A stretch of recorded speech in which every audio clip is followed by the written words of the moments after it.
I've just cat me pants. Oh, hello.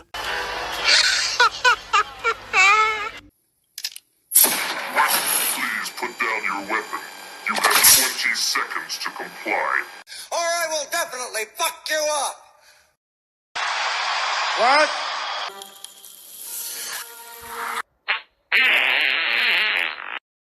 That it's no longer 1937, and we absolutely wrote a Snow White that is not going to be saved by the prince. She's not going to be saved by the prince, and she's not going to be dreaming about true love. She's dreaming about becoming the leader she knows she can be. Ah, fuck you!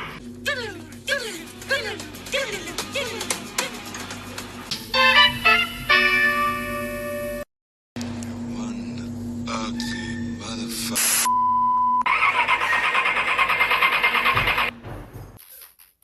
Whoa, small balls. I was not expecting small balls. Yeah. Man. Wow, man, freaked out. Question is there wall chicken? If you know, you know.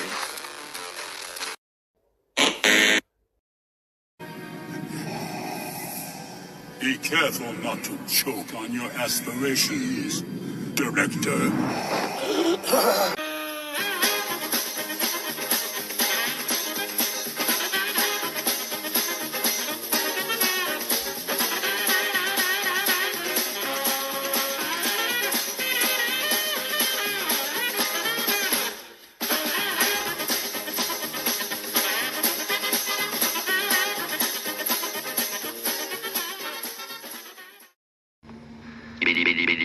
Someone isn't gonna like that.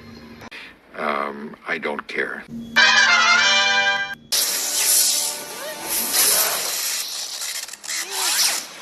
Just a flesh wound.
I'll tell you, I do enjoy that intro every time I play that bit because that's the one that Pete did.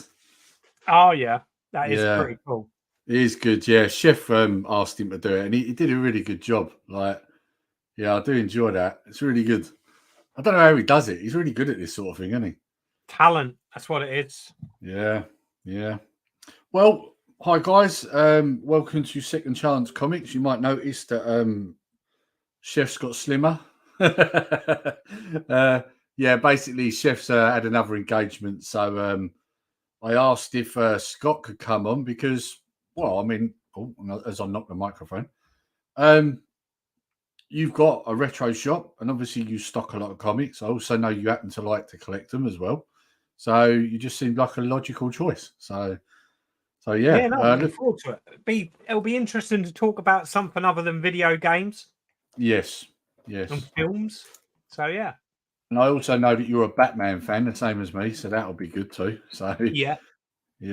So I'm just gonna have a look at the chat, see who's in. Oh wow. Okay. So Paul's there, Retro Bait. Always interesting because Paul will come in, and as far as I know, Paul's not really a comic guy, but I think it's something that interests him. But I don't think he actively collects them, does he? No. Well, I wouldn't say I'm an avid collector. I just No, like I certain suppose. comics, and there's the nostalgia. Do you know? Yeah, yeah. There's Alex. How you doing, Alex? Hope you're good. Martin. I went down and saw Martin actually today. It was funny because went down there. I was going to be down there probably a couple of hours, but then this is the problem with working from home, right? He had like something come up, so I ended up. I think I was there for about an hour in the end. But yeah, I suppose that's one of the drawbacks from working at home, isn't it? Is that you're always working, I suppose, aren't you? Yeah. But at least you Right. can, if you're working from home, you can sit around in your pants, can't you? Yeah, yeah. Dressing gown all day. I didn't approve all these clips. Well, Martin, when you say this stuff, you know, mate, you know.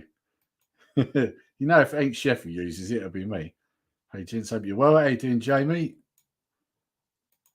What's he saying? Chef is getting his nails done. Yeah, well, at the moment, he seems like he's trying to copy my beard, but he's got too He's much probably bun out fluff. picking up another bundle off a poor old couple, isn't he, somewhere, you know, some What Robin someone, yeah. fantastic Yeah. retro bundle that, you know, is haggling down to peanuts. Yeah, yeah. I'll tell you what, he's never going to shift that reputation. Not now, no. No. Neither do I, just here for the giggle. Yep, that's it. Well, this is it. I mean, at the end of the day, like I said to Scott earlier, you know, when it comes down to comics, let's be honest, it's not just physical comic books. You've got games, you've got movies. Let's be honest, comics are everywhere now. So, you know, you don't have to be just into the comics to, you know, to be into these characters, these universes. Sorry, gents, I'm picking up a massive C64 bundle. Yeah, all right. Yeah, there he goes. What are you doing here anyway? You're meant to be working. Get on with your work. You're cooking for someone. You can only imagine the disaster that's going on there right now. So, right, okay. So, what should we do first? Should we show a few bits, or should we jump straight in with the shop and that, Scott? I don't know. What do you think? What do you want to do? It's up to you, mate. Your stream. We can chat about some comics if you want. Yeah, let's show a few bits first, I think, and then we'll move into the retro realm. Right, so I'm going to show this because I know that you'll approve of this, and if Chef's watching, he'll approve because he told me to pick these up. Only I couldn't get the comics, so I got the graphic novel, but hardback. I haven't actually opened it yet; it's still sealed, and that is where am I going? Oh wow! Yeah, it's nice, isn't it? Oh, I'll tell you what. Let me put it on solo. If it works, there we go. It's slow tonight on StreamYard. So is that new, that Nerdy Yes. Geek, or is that a sort of re-release of the original? No. Graphic novel? So this isn't the movie. Let me show you the back. This might give you an idea of what it is. Oh wow! Now, if you notice there, you have got a black Harvey Dent because, of course, it's following. It's following on from Batman Returns, is it? Yeah. Well, I think it's the first one. I think it's after the first one. I can't say for sure because, as I say, it's still sealed. I haven't read it yet. But yes, this is in that universe. So yeah, it carries on, and it's, you know, Harvey Dent's at the center of it, as you can see. So is that available still to buy new, or? Yeah. I got this on Amazon. Oh wow! It's £18 hardback, 152 pages. Wow, So, I think I need to invest in that. yeah, definitely. Now, if you like that, you're bound to like this next one. And this next one. Now, this is by my favourite Batman artist, and that is Kelly Jones. And that is Batman Contagion. Now, this is a collection of all the different Contagion comics. Right. I think there was more than one run, if I remember right. As you can see, it's quite a thick one.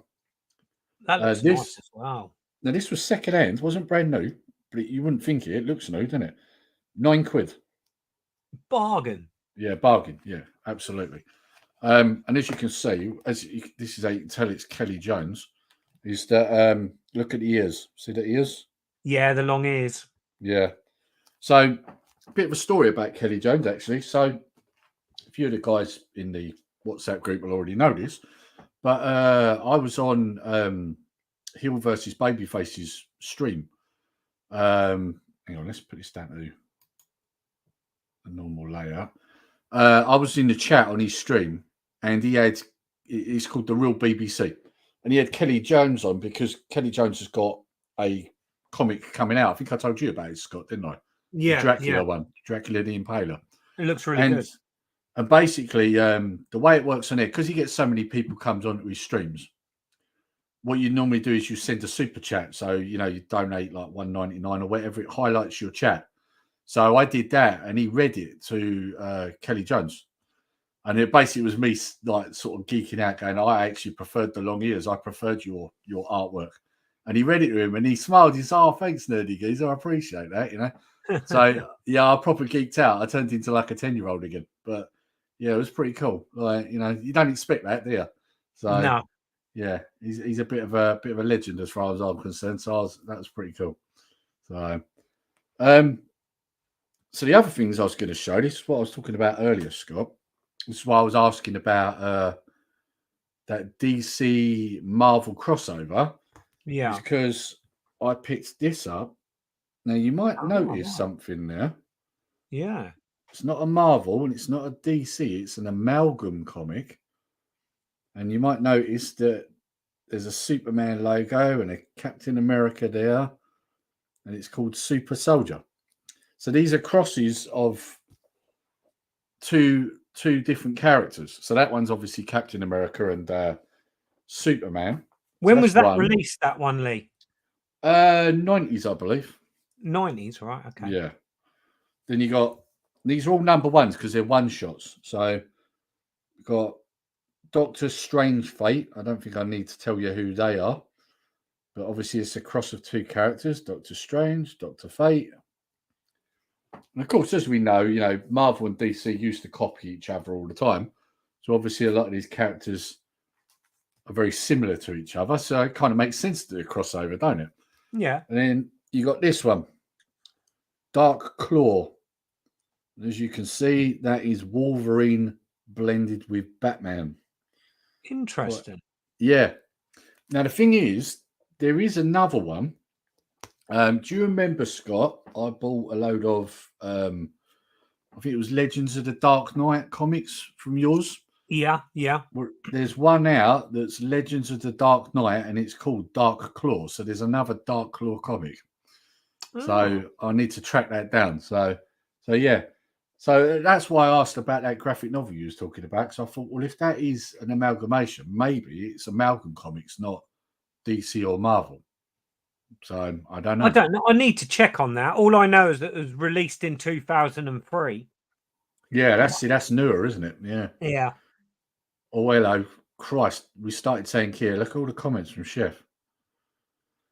This makes me laugh. He's going on about the Batman 89 graphic novel, a lot of it. Oh, no. What's going on about? Lamb Rump. Oh, it's because I sit to and get back to work, but he seems to have a lot of time to chat here. Pot noodles don't take much effort. Yeah, he's waiting for the kettle to boil. What's that? Golden beetroot and cider. And we have white chocolate. Yeah, see, now Lee's put here, nice Batman 89. Now, he picked up the comics. When I went to look at them, they'd started to go up in price quite a lot. Yeah. They were stupid money, and I could only get them from the US. So then you're paying postage and then the tax to get it in. And I thought, do you know what? They've got the graphic novel. It's hardback. It's on Amazon. I'm getting that. So awesome stuff, bruv. Well happy for you. Yep. Yeah, I'll be reading that tomorrow because I was reading a few comics earlier on, but I'll be showing them in a bit. Basically, the Batman Returns movie we should have got. Right, okay, so it's to replace Batman Returns. Right, okay, that makes sense. I did think it followed the original film, but I wasn't sure. Harvey Dent, Two-Face, yeah, Billy D. Williams played him, yeah, that's right. Orlando. And he's just put it out, worth getting, Scott. Yeah, I'll have to get it, definitely. Another banger. Best looking ears. I'm guessing he's on about Kelly Jones, yeah. Yeah. Nice glass, yeah. Looks super bootleg. What looks super bootleg? I think he's on about the glass because it's probably something Lee gave you. Oh, yeah, it was Lee who got it for me, yeah. Yeah. And then Alex has put that looks awesome. Which one, Alex? Is that the glass again, or are we on about one of the comics? Get back to me in the chat while we're. Do you want to show a few bits, Scott, while Alex is? Yeah, well, obviously, you guys on here tend to talk about American comics and DC and Marvel and stuff like that. And with me, comics started because I'm a little bit older. Comics started with me with British comics, and a lot of what I've got to show is British editions. Some of them will be sort of DC and Marvel, but what were released here, because it was a very different format here in the UK, wasn't it, to what you got in America? And yeah, my favourite was 2000 AD and Judge Dredd. I've got a few in the lot. Yeah, unfortunately, I've moved on all of my 2000 AD stuff.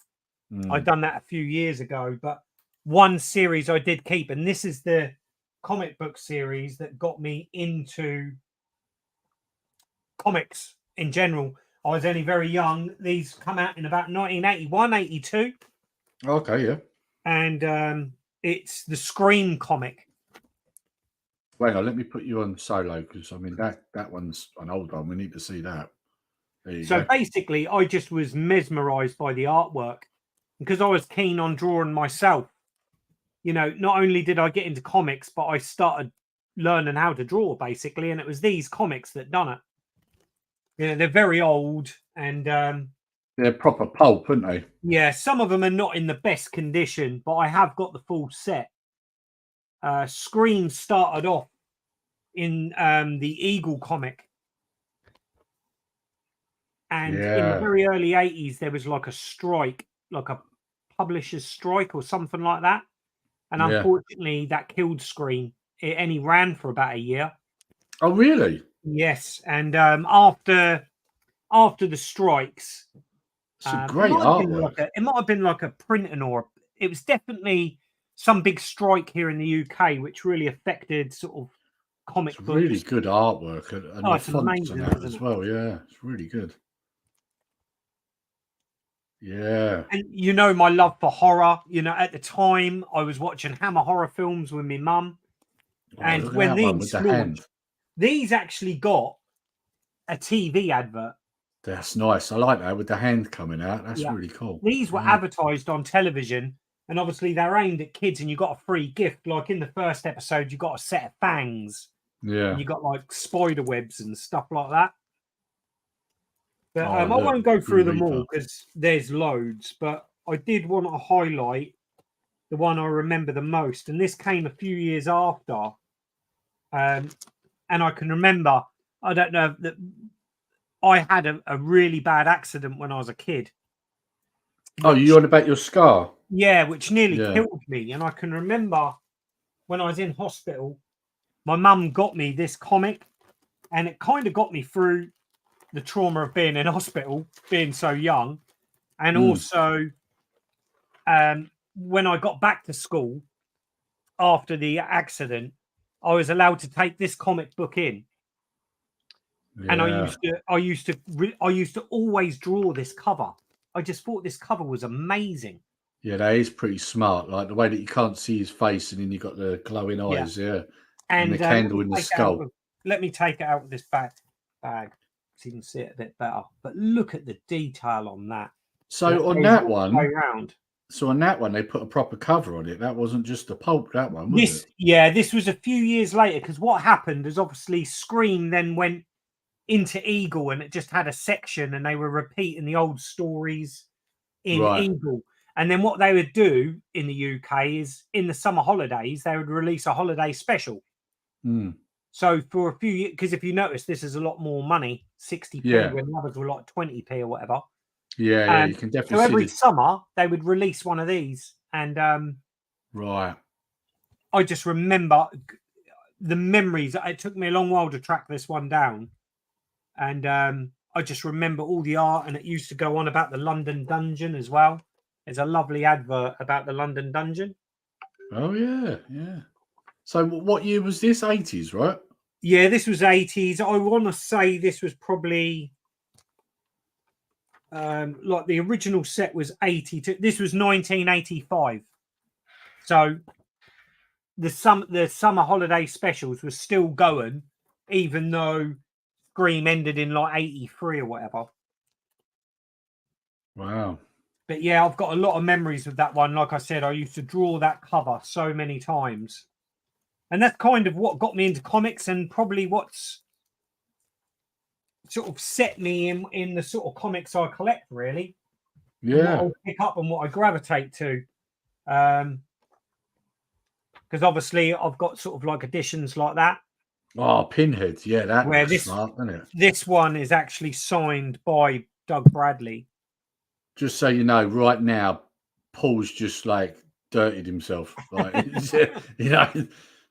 But it's got tremendous artwork. Look at that. Yeah. Yeah, that's really good. I didn't even know they did a Pinhead comic, to be honest. Yeah, this was sort of like, obviously this would have been early 90s.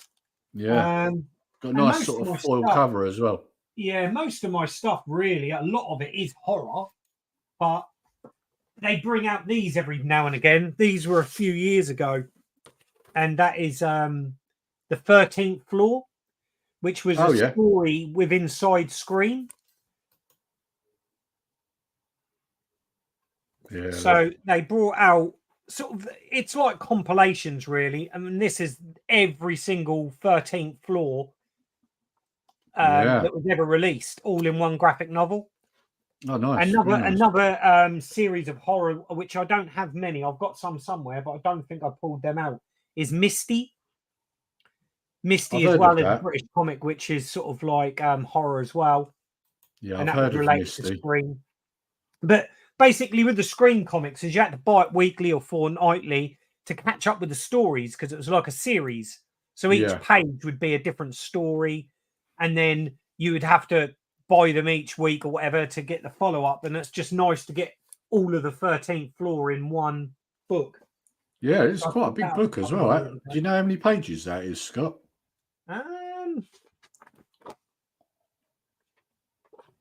That is 174.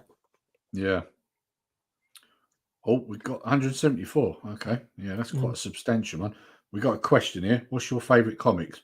Well, I like quite a few comics, but my favourite overall is Batman. What about you, Scott? See, this is the thing. When it comes to superheroes, there's only one superhero I've ever really liked, and that is Batman. Yeah. I only pulled out one of my graphic novels, and that's this one. Oh, yeah. I was saying to you earlier, that's one I want. Yeah, that's one I need to get hold of. That particular cover. Yeah, because they re-release them, don't they, every few years? But this is the one that I had when it came out. This must have been very late 80s, I would imagine. Yeah, that one's 1990. Yeah, that one's sought after because of the gun. Yeah, because he's holding a gun on the cover. It's quite such difficult a to find. fantastic story, this one. And yeah, sort of Batman for me is, I think it's because he's a vigilante. He's not got superpowers, and it's the whole sort of like, he's a multi-billionaire with so much money, and I've got the similar sort of attraction to Bruce Wayne's character as I have, I don't know, James Bond.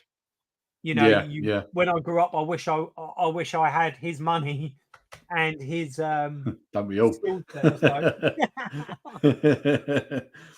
Hang on, what's Craig saying here? Either of you guys collect the manga magazine and the Street Fighter ones? No, I don't. Although one thing I will say to you, Craig, manga is very popular right now. In fact, I would say their comics at the moment are more popular than the American ones. I know that Marvel and DC are suffering a lot, especially in the States. And apparently a lot of the comic book stores out there now stock more manga and anime stuff than they do DC and Marvel now. Because the new stuff's just so woke, it's terrible. It's just not selling, you know? Well, it's the same with cinema, really, isn't it? Yes. People are going elsewhere to get their unaffected stories, I suppose. Yeah, that's true. Nothing beats Batman, just a normal guy in a suit fighting. See, that's exactly what I was into.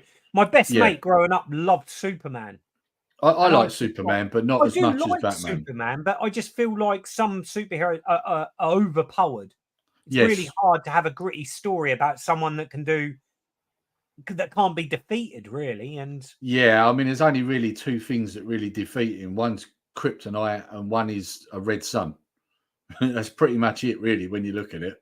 yeah. Because Krypton had a red sun, and obviously his power comes from our yellow sun. Yeah. And obviously green kryptonite obviously has the same sort of effect as well. So have you thought any more about the Retro Realm channel? Yeah, it's a question there about the Retro Realm channel, Scott. It will be coming, definitely. The Retro Realm channel will be starting. It's just time. I'm just so busy at the minute, especially with the run up to Christmas. It's been mental. Lots of, not only is my time consumed in the shop, but after the shop hours, I'm finding that I'm going on pickups, meeting up, doing deals with people on collections. There's a lot of people selling their collections at the moment. So, I'm forever tied up. I make sure that I'm getting a video done for the Sega Zombie channel. I've been kind of consistent. I promised myself I'd try and get a video up a week. So I've been doing that, but I definitely want to get the Retro Realm channel up and running, hopefully by the end of the year. Craig's just put here that he had all these in folders and remembers them going in the bin. Oh, I know. God. My parents, moving on, actually, what's relevant to what is said there, I can remember we used to have a cupboard under the stairs, and I had all my comics growing up as a kid in this cupboard in boxes. Yeah. And my mum, one day when we were at school, she had a spring clean or whatever, and she chucked all of my comics. Oh, wow. And the only thing she kept were my Batman stuff and the stuff that she felt that I loved. And see, the stuff that was in that cupboard under the stairs was probably stuff that I wasn't looking at as much. So she thought he doesn't want that anymore. And some of them were these. I'm trying to get them all back, but it's going to be a tough task. And that is the real Ghostbusters. Oh, yeah. I had a few of them growing up. Yeah. I had this delivered religiously every week or whenever it was. But I've got quite a few of them. Oh, hang on. Let me put you on solo. Yeah, you can tell the old UK ones because they were almost square. You know what I'm like? I'm so nostalgic driven. My choice is when I spend a bit of money on some comics, I go for the ones that I had when I was a kid. And for me, it was British comics, Well, I would like to get the Transformer ones I had because I had loads of them. My nan used to buy them for me, but they're so expensive now. They're very hit and miss, some of the covers. Some of them are really good, and others you're like, what on earth is that about? Yeah. Just to get people's nostalgia flowing, if they can remember any of these covers. I remember all of them because I was getting Transformers and my brother was getting Real Ghostbusters, if I remember right. So, because I went all the way. I went through Death Head. Action Force came into it as well because they did a crossover, which of course in America was G.I. Joe, and he was getting the Real Ghostbusters at the same time. Yeah. Something else. I don't know what I've done with them. I've got comics everywhere. Oh, here you go. Here they are. Love the Ghostbusters cartoon. I've got the full thing on DVD of that, the cartoon. And or obviously, because I love my films, a lot of my comics will be based off films. And so I've got a number of the Aliens. Yeah, I've got a graphic novel of Aliens. I've got a few Predator ones. Yeah. Yeah, a few Aliens ones. Yeah. Look at the advert on the back there, though. Yeah, Indiana Jones. Yeah. That's what makes comics great, though, isn't it? Is the old adverts. Yes. Yeah. I do love that as well. I said to you earlier that I was reading some earlier on, and as I'm reading through it, it was coming up with Genesis adverts for Vector Man. Yeah. Yeah. And then we move on to Terminator. Oh yeah, Terminator ones. Yeah. So interesting art style. I've got all of the Terminator apart from I don't like when they use photos. no. A few of them do, but a That's lot of them better. are artwork. Yeah, see, the art style is much better. Like, no photos, just draw. Yeah, see, that's good. So, and then you get this look, and then boom, slap bang in the middle. You just get a photograph. Yeah. I get what you mean. But the thing is with British comics is all of those hand-drawn covers were awesome, and then you get that one, which I think is a bit... Yeah, that's a little ropey, isn't it? Yeah. And then you get more sort of... Yeah. And then you get like a sort of 2000 AD style. That's pretty cool, though. That is pretty cool. I like that, yeah. And then they followed that for a little while, actually. There's a few like that. You'll probably find same artist. That's what you'll probably find. Because it does look very much like that. And then I've got a few of the RoboCop versus Terminator ones. I'll tell you what, now them ones, I was looking at a few online and some of them are going up in price. So really? Yeah. Yeah, this one as well. And it's still got the original. Yeah, that's nice. Yeah. Card on it. So yeah, I think with the Terminator, I'm just missing one issue. I think it's issue 17. Yeah. And I'm missing that one. Well, no, you're bound to have it come in the realm at some point, I dare say. Hopefully. That would be handy. Right, I'm going to switch it over to solo because I've got a few more bits I'm going to show you. So this one you'll approve of. Kyra found this when she was out the other day. Oh, wow. Yeah, so that's what number 10. is that? Number 10. If I've got that. IDW. Oh, I don't think mine are IDW though. They weren't bagged and bolded. I mean, I do that when I get them home. But this one was in a bit of a sorry state when she brought it home. It was all crumpled up, but I've managed to flatten it out and bag and bold it. But that's it was a free comic book day one at some point. This one, Spider-Man. Oh yeah. I'd say that's a more recent one. Looking at the art style, it doesn't look like an older one. I'm more about the older comics, if I'm honest. Yeah, it's a fairly new one. All Out Avengers, I'd say that's fairly new. But this one, so I ordered one thing and I got a free gift with it. So I'll show you the free gift first. Batman plus the Arsenal, #1. I'm pretty certain this is a one-shot.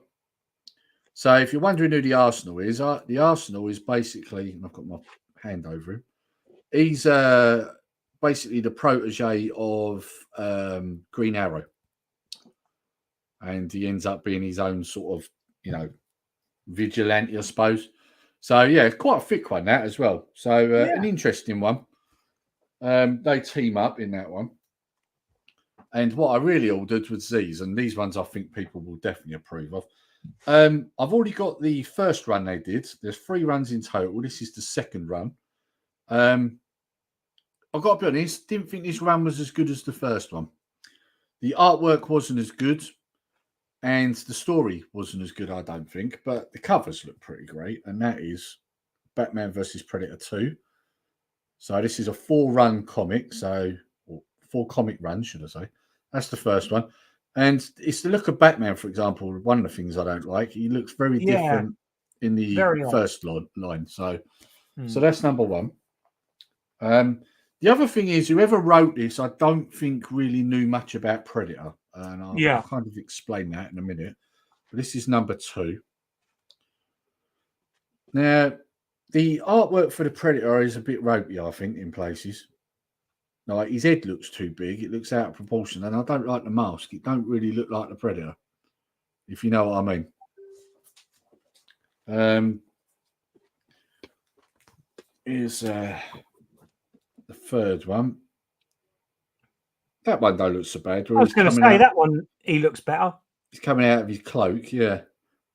But there's also a giveaway on the cover, which I didn't notice until I was reading it. If you notice, there's one here that's invisible, right? Oh, yeah. And you can see he's cloaked here, right? Now, that's part of the problem with the story. But like I say, I'll show these first and then I'll tell you. And here's #4. That one's a better cover, I think, out of all of them. lot more nostalgic, I would say, of the 90s. Nice look, that one. So my problem with it is, right, is that they hang on, let's move these over because I've put it all down one end of this table here, and it's now all the weights on that side. It's wobbling. So I don't think the person who wrote the story knew anything about the Predator character, because there's a couple of things that don't make sense to me, right? So, as you know, the Predator always picks targets that are worthy of a hunt. They've got to be a sport, a challenge, yeah. And one of the problems with it is that this one in particular is honing in on Batman, right? Now, one of the problems is they don't really resolve this, but he seems to be more interested in not sport and getting them people, but revenge, right?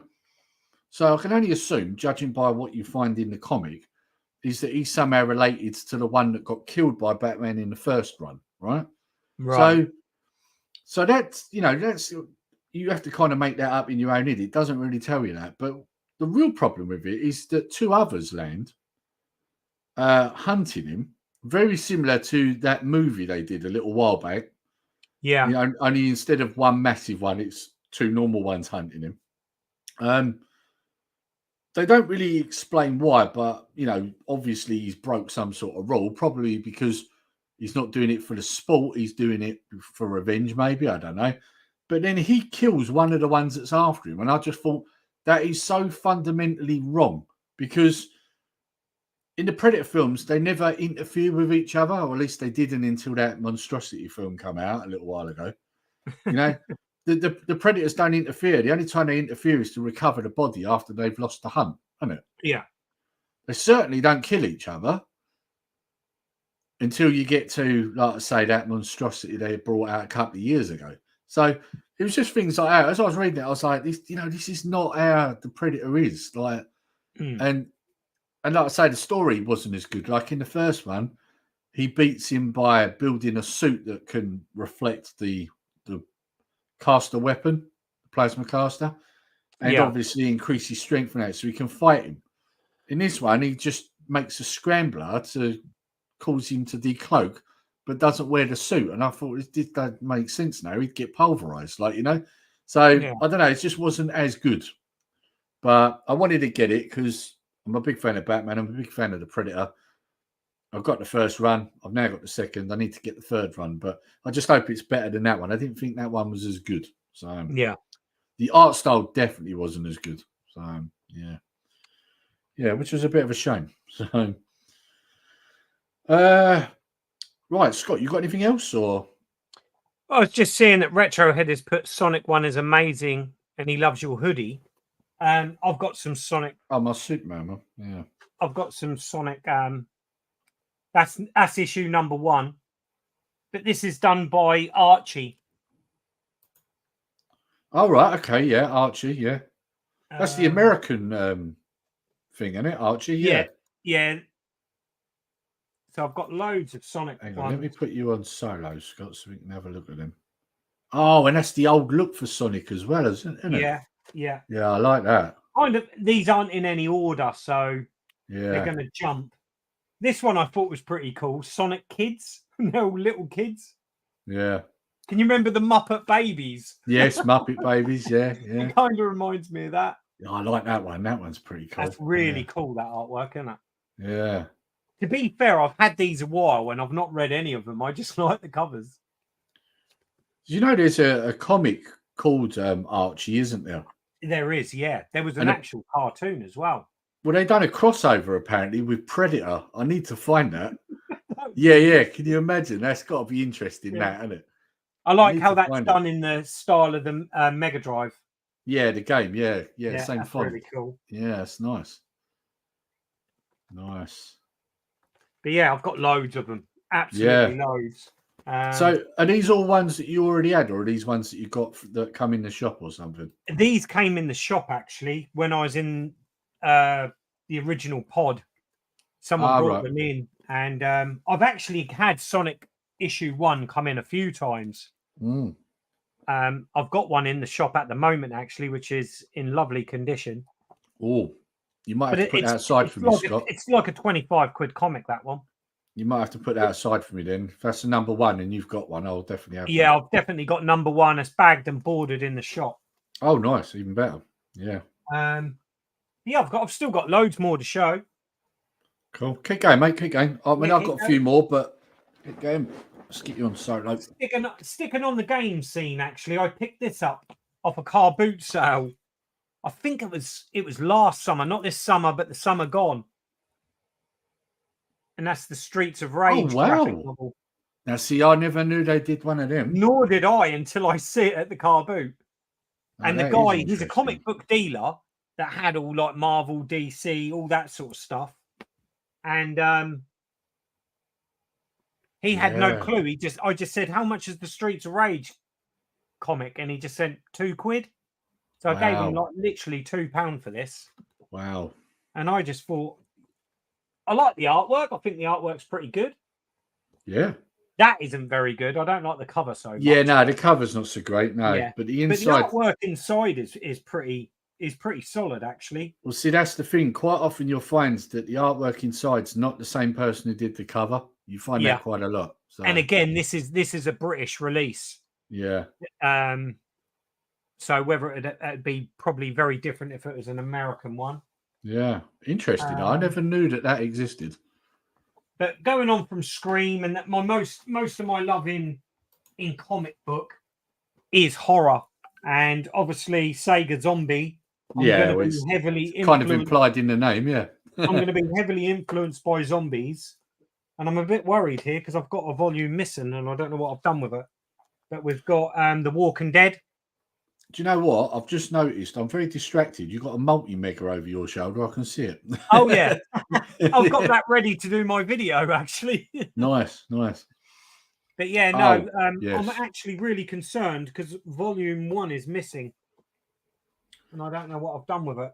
I've got to be honest, I wouldn't be too worried because the problem is where the TV series declined like it did, a lot of the Walking Dead stuff you can pick up quite cheap. So yeah, I didn't pay a lot for these. I actually, because years ago I used to have the comics, and then they released like a volume set years ago, and over the years I don't know what happened to them, but these turned up in a charity shop. Oh, really? And go on, how much? They wanted a ridiculous price for like all of them. And I managed to haggle them down a bit because that was ridiculously overpriced. Like I'm talking, they wanted like 50 quid the set or something stupid like that. Yeah, that's crazy. And they had sat in there for so long. And one day I just went in there and I went, look, I'm really interested in them comic books. What can you do? And in the end, I think they let me have them for £5 each or something like that. And how many did you pick up? There was 5 in total. I've only got 4 here. I must have read one of them and left it somewhere. Yeah. But yeah, no. Nice. So The Walking Dead is a massive part of my comic book journey. And then stuff like this. Back in the 90s, they used to release a graphic novel pretty much of every film. That's still done. Nice. So I've got that. Is that a hardback? Kind of. Yeah, sort of like it looks like a hardback. Yeah. Yeah. Yeah, very nice. Again, like an annual. Pretty nice artwork. Oh, yeah. That's very good. gory. But I don't know why, but back in the day, when a big film come out, I just used to straight away want to get the comic. Yeah. A graphic novel of that film. And I've got all the Batman ones, like the original Batman and Batman Returns. You've got pick that one out. Have you ever seen Superman 78? They've got a graphic novel of that on Amazon. Really? Yes. And the artwork is spot on. Like, no kidding. Like Gene Hackman. You can see Lex Luthor, Gene Hackman. And same with Lois. You can see it's the same people that are in the film. You know, it's spot on. The artwork's really good for it. I forget how much that is, but I think that's around the same sort of price as that Batman 89. So, oh, right. Okay. A recent one I picked up, I don't know if you know anything about this, Nerdy Geezer, because it's Marvel, but it's... Hang on, let's get you on solo. It's George A. Romero's Empire of the Dead. No, I don't. No, I've got to be honest. I haven't had a chance to read it yet. I'm just seeing when it was released. Doesn't say. See, like the thing is, I don't go for a lot of the new stuff because the artwork style is, well, I'm going to use the word crap because it is. And, you know, as you know, like with a lot of the new movies, it's the crap they're trying to push in them, you know, like basically about as far as I go, I'd say is at the most normally around 2012. And after that, pretty much I don't bother, you know. Well, I'd imagine this was before George A. Romero died. So either that or it's something he had in the pipeline that they later maybe brought out, you know. This was 2014. Right, okay. Yeah, I mean, you know, 2014, yeah, that probably is something I would be interested in then. And another one I picked up, and again, I got this from a charity shop, The Death of Dracula. Oh, nice, nice. Yeah. And I picked it, this was from, I've still got the charity shop price on it, £5. Because you find charity shops around here, they do charge quite a hefty price, you know. Well, do you remember? I think it was the last stream I showed because Lee had them the stream before, then I had them on the following one. The X-Men and Dracula, the X-Men Dracula ones that we got. Yes, yeah. The art style with that Dracula, the way he looks looks like he's been impaled with something on the front cover, or is that someone else? That character is on the front cover of one of the X-Men comics. So they must have done them around the same sort of time, I would say. Yeah. Definitely looks like him. He's got the white hair and the armor. Did I show? I can't remember if I showed RoboCop issue 1. I don't think you showed issue 1, no. Yeah. That's good. I was looking at that online a little while back. Yeah. Again, that's another one I managed to pick up from a car boot sale. I like the art styles. It's an old one, that one. Yeah. It's really cool. And again, it's got some awesome adverts in it. So you've got Double Dragon 2 on the Mega NES. Drive and the NES. There's another good one in here because I actually sat and read this one. I really wanted to track this board game down, Dungeon. How cool does that look? Oh, yeah. I'm kind of liking the jumper as well. Oh, yeah. On the back, you got, look, Sky Shark. I just love it. Great I game, love the adverts as much as I do the stories. Like I was saying, when I was reading in Batman versus Predator, you know, you had like Vector Man and games like that in there. Yeah. What's this? Dust Till Dawn is awesome. Didn't realise they created so many to go along with the films. Yeah, well, the thing is, I mean, most of them get released in America and you don't really see them over here unless it's someone who's really hardcore collecting that they'll pay all that, you know, the postage. You used to get a lot of them in the newsagents back in the 90s. Yeah. Newsagents wouldn't sort of like have a series of comics, but if it was a big film, like I know like the Dust Till Dawn and the original sort of Batman ones I got back in the day, I got them from my local newsagents because that sort of stuff they knew they'd probably sell in big numbers. Yeah. I mean, one of the problems you have now, especially with like even with, in fact, it's even with the web for a series of comics. Hello, what was that? Sounds like one of your devices kicked in there, Scott. It was actually my MacBook. I don't know why, but Siri started looking up from Dusk Till Dawn. Interesting. Yeah, don't worry. I've had it with the. I won't say it because it will set it off. It's right in the thing. But I've had it with my device. Me and Martin was having a chat actually the other day how shit they are at the moment. You ask it to do things, it'll go okay, and then it doesn't do it. Yeah. Or half the time it won't even randomly answer. do stuff when you don't ask it to. yeah, they're crap at the moment. Like every time there's an update, it breaks it more, I think. But anyway, going off on a tangent. What was I talking about before that happened? I forget now. No, gone. I can't remember what it was. It's gone. Right, I'm going to show a few bits because these I've got here come out of a bundle. I've been gradually going through it for the last few months because I had to keep ordering bags and boards because I kept running out. And yeah, there's a few in there I liked and a few that I didn't. Like I said, I don't like the newer stuff so much. So these are more the older ones, but I'll show you them. So there's a few here that's not bag and boarded yet because, like I said, I've run out. But I think Martin will approve on these.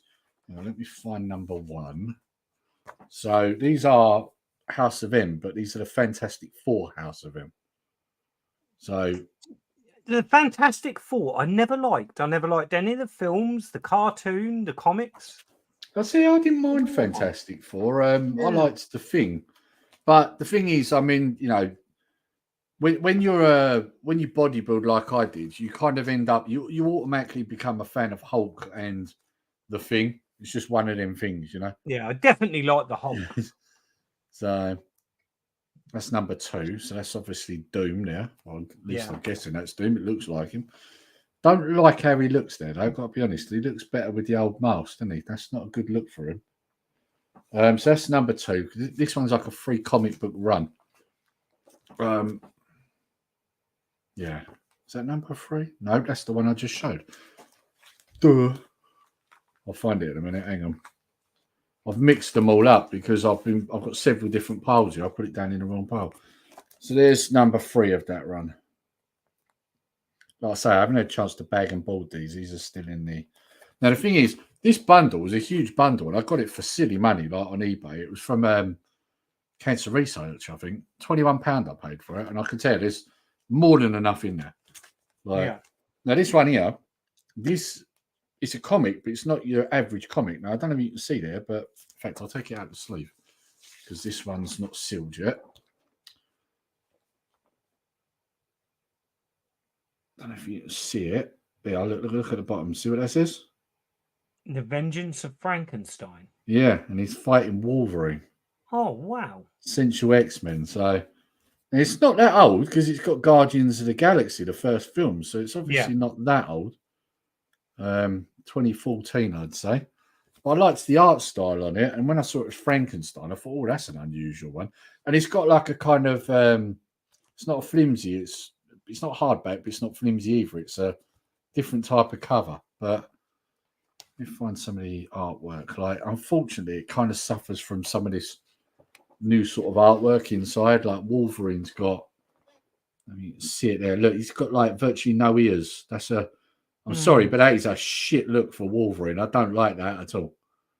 What is that? You know, it's horrible. So that's the sort of art style I don't like. I can't stand it. It's just, it's like it's been done on a computer. Like, and I don't like that. Like, I like the imperfections on the old artwork, you know. So we've got this one, Age of Apocalypse, and it's one of the What If comics. Galactus. I mean, look at the artwork on that. Much better, right? Yeah.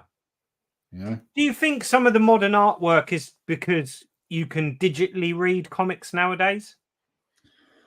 Possibly, because I mean, they do have an element of being done on a computer. You can see it. I mean, like this one's borderline here. Look. Yeah, Silver I don't know Surfer. Yeah, you can clearly see. You know, that one has definitely been done on a computer without a doubt. And I think you're probably right, because the thing is that digital comic thing, it's not really worked. It's dying. You know, people don't want that. They want this, you know. It's like anything, isn't it? Like years ago, everyone thought no one was going to read books anymore because of the Kindle. Yeah. Mutant X. You can't beat a real book. That's the thing, you know. Like, and it's the same with a comic. You can't beat having that artwork in your hands. I think digital has a place, but I think you should only have digital if you've bought the comic, because people like me, we want to stick this in a bag and board and look after it and not damage it. So if I bought this and then get a digital as well, I can read the digital on a device and I can put this in my collection and not worry about anything happening to it. So, you know, it does have its place, but I certainly don't think you should be buying it instead of, you know. So this one's 2011, but Marvel Universe versus Wolverine. And I thought, oh, that one's nice. I like that. Not so keen on the artwork, but it's another one of them, because they did like a Deadpool one where it was like Deadpool kills the Marvel Universe. So when I saw Marvel Universe versus Wolverine, I thought, well, that one's probably going to be interesting. Now, this has got to be one of my favourites out of this lot. Oh, it's got the hologram. So it's got to be a 90s comic, that. I'm trying to catch it in the light so we can see the hologram. It's not really getting it right, is it? Oh, there you go. Oh, there you go. Look at that. I mean, that's cool, isn't it? That That has 90s written all over it, doesn't it? Yeah. So yeah, when I saw that, I was like, oh wow. And this is again another one with a bit of a harder sort of cover to it. So there's some real nice ones. There's a load of Avengers as well. So I've got the Squadron Supreme versus the Avengers. That one I would say is, I'm going to make a guess here. I could be wrong, but I'd say that's late 90s, that, judging by the artwork. I could be totally off, but that's what it looks like to me. I like this one. This one's got some nice artwork. Yeah, that's cool. You're not Earth's Mightiest Heroes. Avengers we are. Yeah, again, another Squadron Supreme. Oh, this one you're definitely going to like. Earth's Mightiest Corpses, the Avengers. Now we're talking. Look at that. That's pretty smart, isn't it? I love that cover. When I saw that, I was like, yeah, that's staying. Like, you know. This one, I don't know. This one I'm a bit on the fence with. If I'm honest, I only kept it because it's a collector's issue #1. You know, I'm not so keen on the artwork. No, I can't say I'm a fan of that artwork. I'd say that's when you're on a borderline of drawn and computer generated, that one. Yeah, not so keen. And then this last one out of that bundle, this one's nice. It's going to be difficult to see, though, because it's a Fantastic Four, but it's a special embossed sort of cover. Oh, I can see it just about, yeah. Yeah. But it's pretty smart. Is that Iron Man? No, it's Fantastic Four. So it's Fantastic Four. I imagine it's I don't know, the Torch. Actually. That's what I think, but it's the only reason I think it is that is because you can kind of see the flames. But other than that, the actual silhouette of him looks nothing like him. Yeah, it's definitely the Torch, I would say, looking at it, yeah. It's got to be really, isn't it? I mean, he's the only one really that flies, I think. Well, I don't know. Does the Invisible Girl fly? I suppose she kind of does, doesn't she? Look at this. Jamie earlier, demented wokeness. Martin, Woohoo, House of M series, yeah. Yeah, you did you read that digitally? I think you did, didn't you, Martin? So you would have had like the whole compilation, because if I'm right, House of M, I think, went over loads of different series of comics. It went across all of them. So when you read it, you're better off getting like a graphic novel which compiles it all. That's the thing with some of these runs, you are better getting the graphic novels because they do go into all different ones. And at least when you get the graphic novel, it just pulls that entire story together regardless. So, yeah. But yeah, so that's all the last ones I had out of that bundle. So the rest of what I got are all the ones that I'm going to move on at some point. So, yeah, a lot of the others were like the newer ones, which I'm not so interested in. I mean, don't get me wrong. There are people that are interested in them, but just not me. There was a set of, oh man, her name's gone right out of my head. Elektra. There was some Elektra ones in there. Yeah. And I've heard it's not a bad series, but I just didn't like the covers because they are completely computer generated. And if you wasn't a comic fan and you didn't know who Elektra was, well, these comics would not help you know that. Like, they wouldn't make you buy it, you know? You'd look at it and you'd be like, well, what's that? Like, you know, like one of the covers has literally just got one of her size in the ground on the front cover. And it's like, wow, lazy. Like, you know, that's what you put on there to sell your comic, you know? So, yeah, not great. What are you drinking tonight, Scott? I've got a bit of amaretto and Coke. No. It's a school night, so I'm on Dr. Pepper. Is that a zero? It is, isn't it? Yeah, that's a new one, though. It's nice. I was going to say, what's it like, the zero? Because with the original Diet Dr. Pepper was disgusting, but that actually tastes somewhat like Dr. Pepper. Oh, nice. Yeah, it's all right. Right. I was thinking, should we play these little videos of the realm so that people can have a look and see what you've got in at the moment? Yeah, definitely. Right. Let's put the collectibles one on first, I think. Let's put that on.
I'll tell you what, you've got a good variety of stuff in there at the moment, haven't you?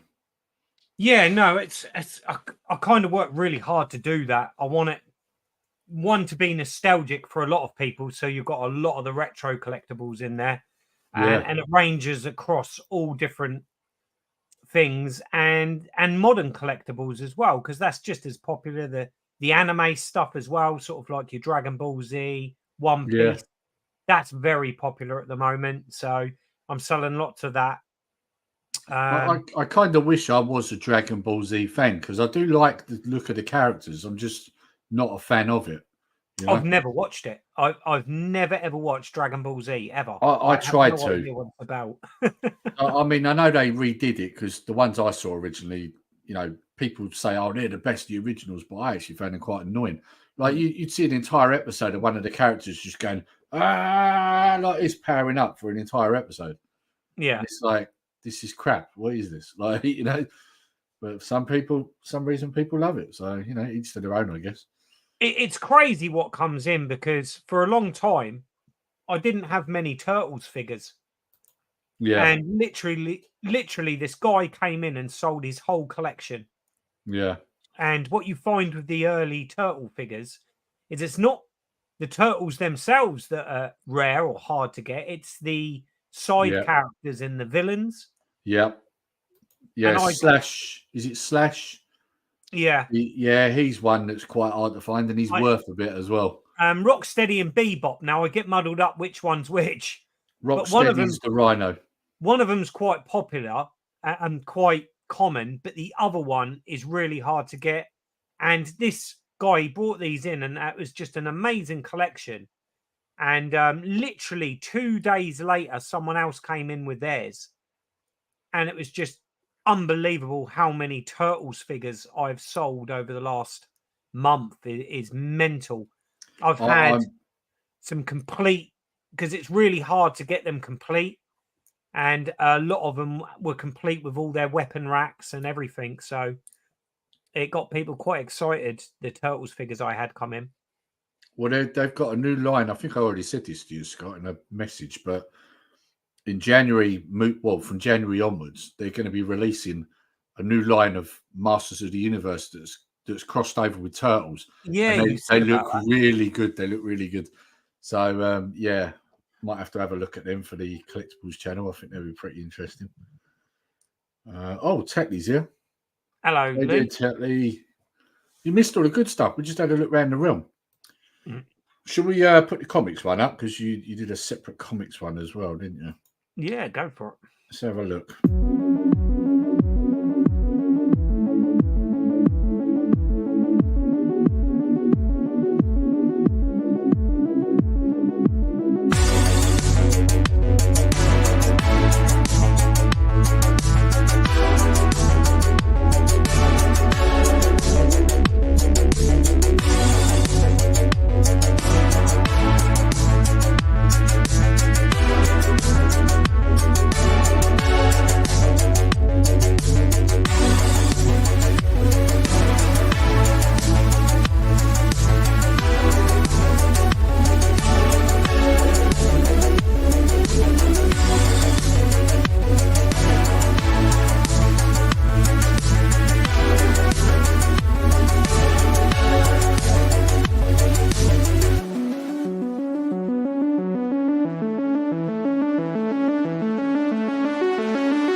That's reminded me what series it was now. It was the Justice League and the Power Rangers one. That was what it was. Ah, right, okay. Yeah, they look pretty cool, them. Yeah. Yeah, that Nice. is the set of those as well. Because what I try and do is, if I know I've got all of them, I'll put them together. Yeah, that's a good idea, because if you're like me, you're going to end up buying a whole lot anyway. So it makes sense. Exactly, and it really frustrates me if someone was to come in and, I don't know, say there's 6 comics and they just buy one of them. That's going to really do my OCD in. So yeah, if I know I've got a complete set, I'm putting them together. Well, it's like, if you remember when I come up to you last time, I bought Legends of the Batman Werewolf, but you only had 1 and 3. 2 was missing, wasn't it? Yeah, that's right. Yeah, I did end up finding 2 actually on eBay, but yeah, it is annoying when someone does that. It's like, well, why would you just buy 1? But then I guess maybe they've only got, they only needed that 1. Maybe exactly. That's what it was. Yeah. That's how it works. But yeah, it's some great stuff there. I mean, I've got to be honest, I was looking at a lot of the Superman, because I do like Superman as well. A lot of the graphic novels and that you got there. But the problem is, I know that, I'm pretty certain the missus has bought me some Superman stuff for Christmas. So you've got to be careful. Yeah, so I've got to be careful what I'm buying at the moment. It's like, well, I don't want to buy something she might have already got me. But there was a really old one in there. I don't know what it was, but there was an old one that you pulled out. Yeah, that was very early 80s. I think it was like 81, 82. Do you know how much you had on that? Off the top of my head, no. When I'm next up, I'll have to have a look at that if it's still there. Yeah, it's a right mixed bag, because at the minute, obviously, comics isn't the main thing I sell. So I tend to have a DC box, a Marvel box, and a box of sort of British comics. Just tell her I've got them already. Yeah, no, you're all right, mate. You don't have to live with her. But there's no way I'm doing that. But yeah, I suppose, like, you should really tell people, anyone who might be new that comes on and has a look, like, where you're situated and what your opening times are. Well, yeah, no, we're situated in Ipswich Town Centre, in the Sailmakers Shopping Centre, and we are open Tuesday to Saturday, 10 till 5. Cool. Yeah, because I mean, this is a thing. I mean, obviously most of the people that are in the chat here, they're already aware of where you are, but I know that some people play this back later. So, anyone who's, in your area, or even like with me, I mean, I'm not in your area, but I come up there. So, yeah, it'd be good for them to know where you're at. So, and it's definitely worth nipping in there, guys, because these prices are really good as well. So, obviously, the main sort of thing I sell in there is video games. I try to, for this stream, just film the collectibles and the comics. Yeah. Have you still got that really nice Transformers print up on the wall? I have, yeah. They flew out. That's the only one left. Yeah, because I took the price tag down, because obviously that's the last one, and that's still sitting there. But yeah, those prints sold out pretty damn quick. Yeah. And I probably should point out they're Gen 1 Transformers, guys. So if there's any Gen 1 Transformer fans, it's and a very large there was print. there was only 40 made, and they're official Hasbro prints. Yeah. The one I've got, the one that's in the shop, is number 5. Yeah. What I've done is I kind of done a bit of a lucky roulette. So when everyone that pre-ordered them or wanted one, I didn't know the numbers. So it was luck who got number 1. And the guy that did get number 1, he actually opened it there and then in the shop because he wanted number 1, and he got it. He was over the moon. Wow. So, yeah. Yeah, that'll be worth a bit somewhere down the line, I dare say. Especially if it's only limited to 40 prints as well. Yeah. What's this? Tetley's saying? You got any Atari 800 carts in there, Scott? No, that's something I don't have, actually. I don't have any Atari 800 carts at all. My Atari 2600 shelf has been battered over the last few days. People are going mad. I was about to say that. Atari 2600, 7800, it's very popular. But I have had a guy got in contact with me since my Atari 2600 plus video.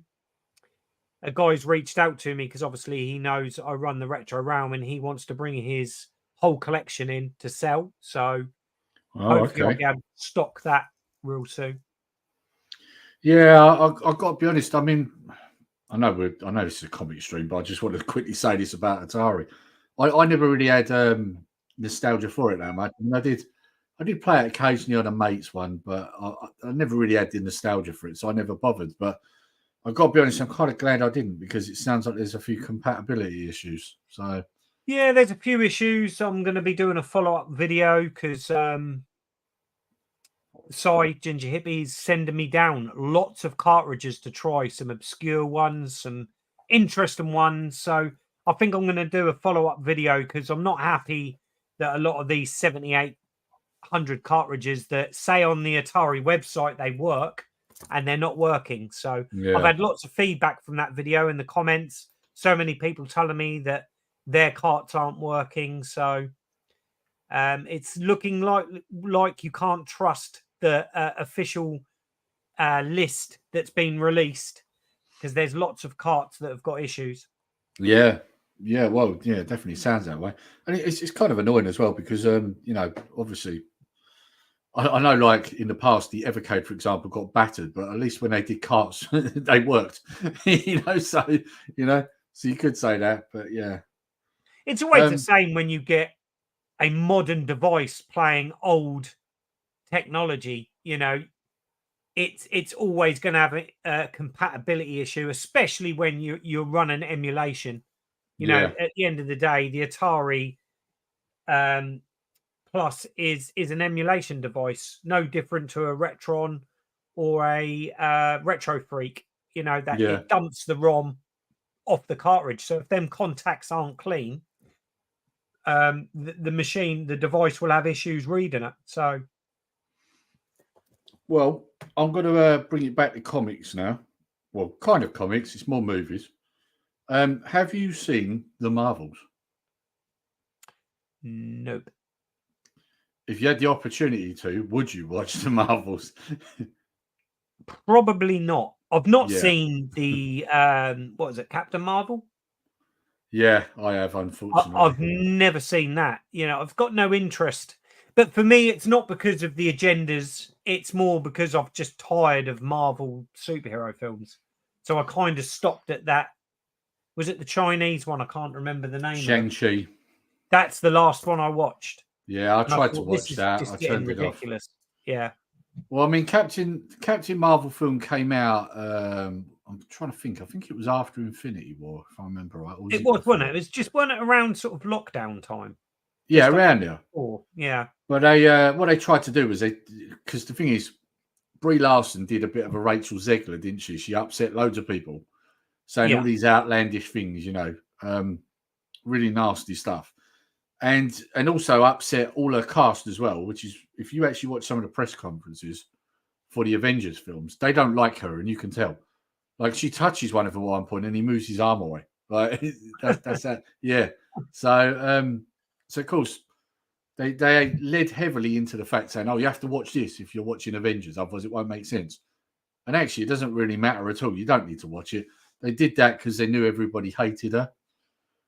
So the problem is, when they then inevitably did a sequel, they then had to make it more about the other two than her, because no one likes her. But in order to know the other two, you've got to watch 2 Disney Plus shows, right? Which I haven't watched. Most people ain't watched. Because one of them, she's from WandaVision. And the other one is from a show called Miss Marvel. Right. Both shows I've not watched. So I've got no interest in them. I've got no interest in Captain Marvel. For me, Captain Marvel is not the Captain Marvel I knew. I should probably explain that more. Captain Marvel originally was Shazam. Ah, right. Okay. Yeah. And he wasn't really so much Captain Marvel. It was Captain Marvel, if I remember right. But yeah, basically what happened was if I remember right, I think the person who owned it, I think, went to DC and there was a whole messy thing. So basically they separated it so that you had, Captain Marvel or Marvel and Shazam. That's why, right? See, because Captain Marvel used to say Shazam. Right. And that's okay. why in Shazam he's called Shazam, because of what he says. So it's a whole messy background. I forget exactly what went on and who did what, but that's basically what it was. They separated it and made them two different characters, and then later on, Captain Marvel somehow then mixed in with Miss Marvel in the comics, which then became the female Captain Marvel that we know now.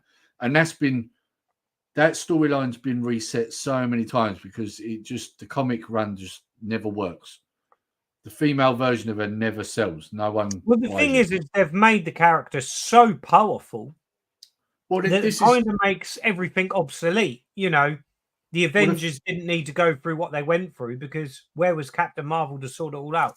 Well, basically, Captain Marvel or Marvel was basically meant to be Marvel's version of Superman. Right. Okay. That's what he was supposed to be. Because I don't know if you've noticed, but like when I was showing the Amalgam comics, they copy each other all the time. You know, Marvel's got Deadpool, DC's got Deathstroke. Yeah. You know, and it goes on and on. You know, if you look at all the characters, they're copying each other. You know, you've got Hawkeye in Marvel, you've got Green Arrow in DC. You know, and it goes down the line. So of course, you know, Marvel's answer to Superman, because Superman at the time was one of the best-selling comics for DC. They then invented, you know, Captain Marvel, which was their version. So, yeah, Jamie can't stand Captain Marvel. Yeah, I'm with you, mate. I'm with you. So, what's this? Sorry, guys, I'm treating this like a Micromaniac stream. I think the problem with Marvel and the films is they had a successful template and they've just turned it into a cash cow. They think, you know, they're probably scratching their heads wondering why people aren't going to the cinema and watching these films. But how many times can you flog a dead horse? You know, it's the same old thing. People are just bored of it, I think. Well, there's several reasons. I mean, number one, right? There's a few similarities between this and what you're seeing with Star Wars, right? So, number one, you'll have them turn around and say things like, "Oh, well, there isn't any source material." Yes, there is. There's decades of source material in the fucking comics, mate. Try reading them. But no, you didn't do that. You jumped into the Infinity Saga, which was a more recent storyline. What about all the stories you could have done before that? Right? Yeah. So that's one problem. Then you got the fact that, you know, the Infinity Saga was built up over 10 years. We was invested in them characters. We cared about those characters. So by the time you got to the end, it was like, wow, you know, and, you know, some of them died or moved on or whatever. And then you're introducing us after you've got rid of most of the original cast. You're now introducing us to a bunch of new guys, and you've got no direction because you used a storyline that was quite late in the order of the comics. Yeah, no build up. Yeah. Yeah. So now it's like, right. So now you're trying to come up with something else. So what they're going with, what they were going with, Kang, the Kang dynasty, right? Problem with Kang is he's a shit character. Yeah. You're trying to follow up a dangerous character like Thanos with Kang. Like what? You know, that's not going to work. Aren't they going to use one of the X-Men to kill off Captain Marvel or take Captain Marvel's powers? I don't know. I believe so. I'm sure I read somewhere that's how they're sort of like slowly bringing the X-Men into it, aren't they? Well, they do own the X-Men. Which is the female character that absorbs people's powers? I don't know about so much absorbs, but do you mean like mimics their powers? You want about Rogue? Is it Rogue? Yeah, I think it is. I'm sure it's Rogue. So, like, if she touches Magneto, she can power off their life force, but also takes their abilities briefly as well. So, yeah, well, I think that's what that's what is happening. Is Rogue is supposed to absorb or take Captain Marvel's powers, and then that leaves it. She does it for too long or something, and that's how they depower Captain Marvel. Apparently, whether that's true or not, I don't know. Well, I mean, some of the other problems with, you know, what's going on with Marvel at the moment is like, you know, a good example is you know, that film was meant to be, I think, close to 2 hours, but they cut it back to, I think it was like 88 minutes or something, apparently, in the end. But it's just, you know, just I don't think that film's particularly bad for this because I heard that I think they were that desperate they took out all the messaging, all the woke crap. They took all that out of this film. From what I've heard, it's not that bad in this film. But I think that's because they're aware that when they were ramming it into the other films since Endgame, they've all been disasters. But this one, I'll give you some numbers here, right? So they're saying the budget was 274.8 million. I happen to know that's complete rubbish. That's not right at all. It's way over. Yeah, but they won't even include the reshoots. They won't include the marketing. Yeah, I'd say that's probably more like 400 million now. Yeah. But this is what it's made so far. 162.6 million. That's bad. That is bad, yeah. When you consider that, it was in the billions when the Avenger films were out, that's really bad. Like, it's got to be one of their worst. I mean, I'd say the number probably isn't as low as some of the other Marvel films, but when you add inflation and stuff, this has got to be their worst performing film, I would have thought. So, but it's just, like I say, it's just not doing their own work. I mean, they should have done Kang if they were going to do him before Thanos. Because the problem with Kang is that he's only dangerous when there's lots of him. And that kind of waters down the character because similar to what they're doing in the TV series, he's already been killed off. 3 versions of him, I think, have been killed off already. Yeah. So it's like, well, he's not really that threatening, is he? Like, he got beaten by Ant-Man. He's got beaten by such and such. Like, that's not a threatening villain. Thanos is, because he conquered planets, lots of planets for many years. And then he comes to Earth, and this is before he gets the stones. So when he does get the stones, he's a problem. Like, I think a lot of it as well, when you look at Marvel cinema, is we're not getting what we want. Yeah. At the end of the day, I'd love to see a new Incredible Hulk film. I'd love to see a reboot, I like the last one. Reboot of the X-Men. And I mean the original X-Men. Take it right the way back to the very first X-Men and how the team builds. And that's what interests me, not what they're churning out at the minute about superheroes that I couldn't give 2 tossers about. Yeah, and that's the problem. I mean, even ones that you did like. I mean, I liked Doctor Strange, but when I watched that second one, I was like, "What is this?" Like that film actually made me hate Doctor Strange. There was a lot of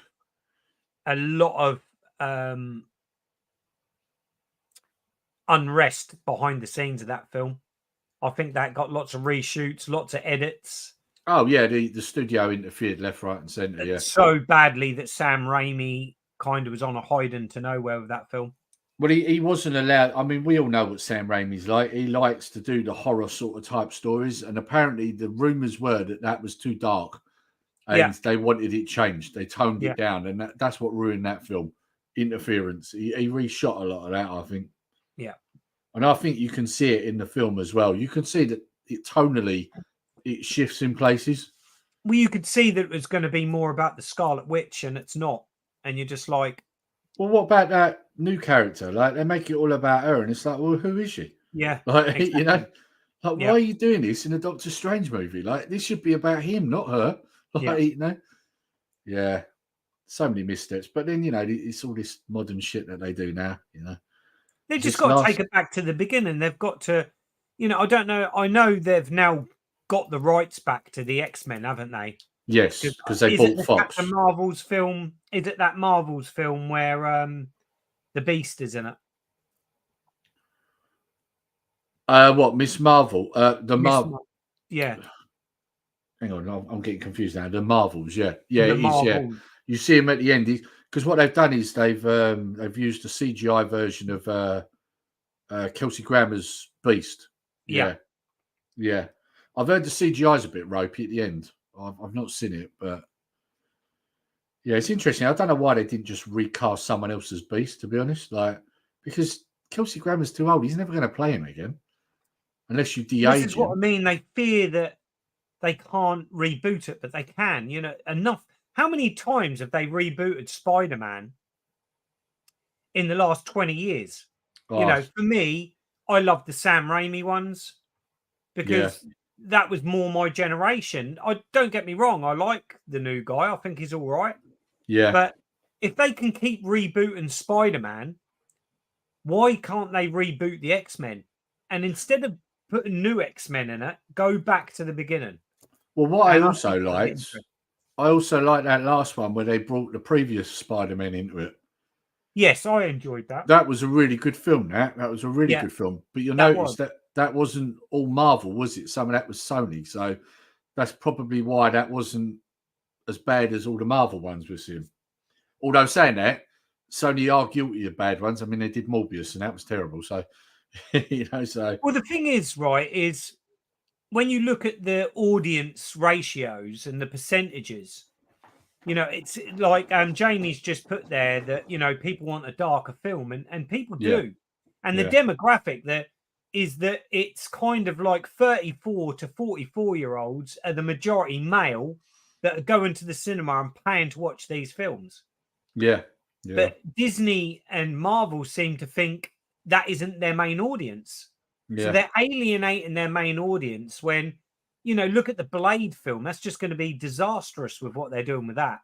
I don't want them to touch Blade. They need to stay well away from that. There's nothing wrong with the originals. Just leave them alone. If you're going to bring Blade back, then you go darker and you make it even truer to the comic book. But they won't do that. It's Disney. No. They won't do that. They won't do that. Like, and this is the thing. I mean, I don't know if you heard. The last thing I heard was the actor was threatening to walk off set because he found out he was going to become a secondary character in his own It's film. not even the main character, which They were going to make it about his daughter. That's something that Disney love to do, isn't it? They give you a TV series or a film, bait and switch. And it's never what you think it's going to be. It's always about a different character. They done it with Ant-Man and the Wasp, didn't they? They done it with endless of their TV shows, like all the Star Wars stuff. You think it's going to be about Ahsoka when it's not, and the same with Obi-Wan and all of those. They're all the same. Yeah, they're all the same, and it's you know, they've all got these like agendas that they want to put into it, and I mean, they did Secret Wars, and you know, I never watched it because I'm not interested. But from what I heard, it's got nothing to do with the storyline of Secret Wars from the comics at all. So it's like, right, so you just slap that name on it to make people watch it. Do you know what's going to say? What would save Marvel right now is with the action films making a renaissance and coming back with the likes of John Wick and things like that, and lots of fantastic European and worldwide action films are really getting big budget, big turnovers on smaller budgets. And I think Marvel have got it there. You know, just bring out a Punisher film. Make it an 18 they or an hate the Punisher film. Did you know that? Action? They hate the Punisher, though. They hate that I know Punisher they do, but because he's a masculine character. Yeah. He's masculine, and that's why they hate him. That's why they won't do Punisher. No way. They've got to wake up to this because it's killing them, isn't it? And they know now that people are turning their backs on them because of these agendas. So they've got to pull it out of the bag, haven't they? They've got to recoup all these hundreds of millions of dollars they're losing. Well, they started to do their own version of Daredevil, and then they scrapped that, didn't they? I mean, I don't know why they stopped the one that was the Netflix series. That was really good. You know, that was all to do with licensing, wasn't it? Yeah, because it is a really good show, and what makes me laugh with Marvel is they allow half of it to be filmed and then scrap it. How much money? How much money have they wasted on filming half the series already and then decide it's no good? There's a reason for that. They're not stupid. They do it as a tax write-off, so they don't lose it. Okay. That's why. You remember when they did Willow, the TV series? Yeah. It was terrible, right? Really bad. Awful. That was so bad. They took it off their platform so they could claim it as a tax write-off. So they got all that money back. So you can't even watch it now? No, you can't watch it now, which is probably a good thing. That was horrendous. Do you know what? There were some really good ideas in that. And I love some of the villains they introduced, but acting was terrible. The acting, it was appalling. But again, you know, destroying an established male character to improve a female character. Yeah. Same old trope that Disney does over and over again. You know, at some point they might learn that they're going to end up bankrupt if they keep doing this. But I'll be honest. The problem right? is at some point they've got to listen, because you'll get films that are affected when they aren't as woke as you think they are. Like, I think a prime example is the Indiana Jones film. That got so much hate by social media and people but when you actually watch that film, it's not as bad as people paint it out to be. I have watched it. I don't think it's as bad as they made out when it comes to the woke shit, right? Admittedly. However, there are problems with it. Yeah. One of the things I actually like about the film is that they're trying to push. I forget her name. Old Boatface. I forget her name. Yeah. You know what I mean? Is it Phoebe Waller-Bridge or whatever? Yeah. But don't you think the chemistry between her and Harrison Ford worked really well? Yeah, kind of. But the problem I've got with her character is that in order for them to try and make her look great, they're actually making her a really horrible and like I hated her character, because I don't know if you noticed throughout that film, all she does is brag about how good she is and nearly kill Indiana Jones in the process every time. And it's like, are you putting this out because this is what you think women want and this is how they want to look? Because actually you're doing a disservice to women bringing this out. That makes women look terrible. That character, if all women behave like that, I mean, well, you know, people wouldn't get married for starters, would they? Like, you know, it's. I think they were probably all high-fiving, going, "Oh, look, we made another strong female character." It's not a believable character at the end of the day because it's forced. Well, whether it's believable or not, at the end of the day, what you've made is a character that everybody hates, men and women. Like, you know, so, and that was my problem with it. I mean, you know, there were a couple of other little problems with the story, but it wasn't as bad as I thought it would be. No, I actually enjoyed it. I have to say, it was better than the Crystal Skull. No, that's not hard, is it? That was difficult. No, but I thought it was quite a good tribute, and it was a nice send off. Yeah, for Indy, I enjoyed it. I've actually watched it twice. I mean, one of my other problems was once again there to make the main guy pathetic, a loser, destroy him. You know, and they keep doing this thing where at the end of the last film, they're in a good place, and then the next film, they bring them down again. And it's like, stop doing that. Yeah. Like, you don't have to destroy the character every single film to give him a story in this film. They could have done something else. They don't have to do that. But of course, he's a man, and they have to make the man look bad because that's the rule at Disney. Make men look bad and make women look great. So, you know, it's the same old tired tropes, isn't it? Time and time again. And I mean, with Marvel, one of the reasons why Marvel's flopping so bad is because the demographic they're trying to pander to are not watching their films. No. I mean, you know, the Marvels, they're pandering to women. You've seen the percentage of how many women watch that film. And the other thing is, they seem to be going out of their way to get other cultures involved. I don't know if you noticed that most of the audience that actually did bother to watch the film were white men. Yeah. Which are the ones that they were reckoning, because I don't know if you've heard all this rubbish recently. They're trying to say that, men didn't turn up to watch it. And it's like, well, actually, they did. They're your core audience. Did in their numbers. I think your problem is the ones you pandered to didn't show up. Like, you know? Apparently 65% of the Marvel's audience was middle-aged men. Yeah, middle-aged white men. Yeah. So, and the percentages of women that went and see the film was tiny. It was like ridiculous. Well, here's a question for you, right? Do you think that would have been the same if it was a 4 movie? No, because women want to go and see that geezer, Chris Hemsworth. Yeah, Chris. Yeah, and the same with the guy that plays Aquaman, isn't it? Jason Momoa. Yeah, you know, they sell movies to women straight away. And what makes me laugh is it's all right on the other side of the fence to be like that. But, so, you know, again, it's wrong to have a film where men want to go and see these women. It's a really weird world we're living in at the moment. So I ask you again, you know, at the end of the day, do women want to see strong female characters, or do they want to see Chris Hemsworth get his shirt off? Exactly. Yeah, You know, no, I think agree, it's pretty totally. obvious what people want, you know. And if you're like me, what I want is Scarlett Johansson in everything, right? So, you know, it's quite simple. The Hobby So, Lodge says there, you know, I loved the first 2 4 films. I thought they were brilliant. I yeah, thought the first one had a sort of feel of Flash Gordon about it. That campy sort of sci-fi sort of I don't know what it was, but it kind of reminded me of the 80s Flash Gordon film.